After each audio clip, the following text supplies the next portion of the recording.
Good morning, dear children. Welcome to my channel with a new chapter of English grammar, that is nouns, number. Right? As the name tells you, that in this chapter we are going to talk about the nouns and their numbers. Number simply means that whether a noun is singular or it is plural. See here in your book on page number 19, one exercise has been given on the very first page. Look around your classroom and answer these questions. How many girls are there in your class and how many boys are there in your class? Simply by reading these two sentences, we come to know that here the plural nouns they have been talked about. Right? So, if we are talking about a single person, then it will be the singular noun. And if we are talking about more than single person, like two or more than two, then we are talking about the plural noun. Now children, there are certain rules to change a singular noun into a plural one. The very first rule is that we can just simply add s to the singular noun to make it a plural. Some examples have been given like pen, pens, boat, boats, house, houses, etc. So simply we are just adding s to the original word or the noun and it will make it a plural noun, right? The second rule is that if the singular noun ends with s, double s, x, z, ch or sh, we add es to the end of that word. Now let me just give you some examples, then it will be more clear. Like bus, if we add es to it, it will be buses. Class, es, classes. Fox, foxes.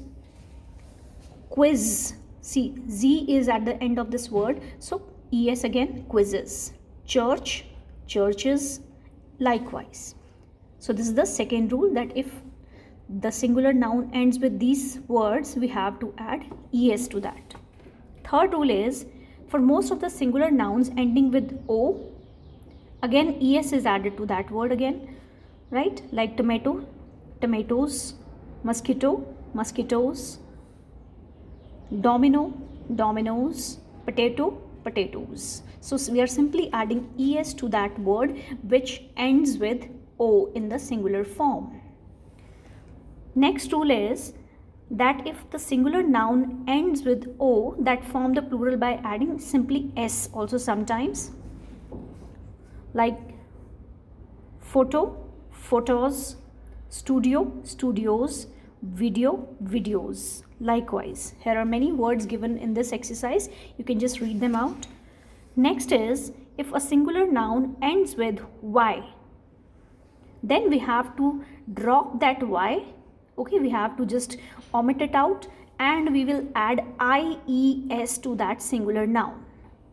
Let me give you some examples. Like army, we will drop its y from here. We are not going to consider y, and we are just adding ies and it will become armies.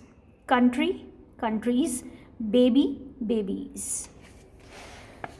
Next rule is that if the letter before the last letter y is a vowel, remember, if the before the last letter y is a vowel, the plural is formed by adding simply s. Like play, plays, monkey, monkeys. See, here all vowels are there, like a, e, o, again a. So we simply add s to that singular noun. Next is, if singular noun ends with f or fe, then we have to change it into plural form by adding ves to that singular noun. Like knife, fe is at the end, so knives. Wife, again fe is there, wives. Half, only f is there, halves. Leaf, f is there, ves, leaves. It will become leaves.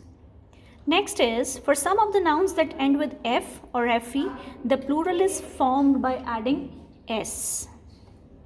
Like chef, chefs. Giraffe, giraffes. Roof or roofs, likewise.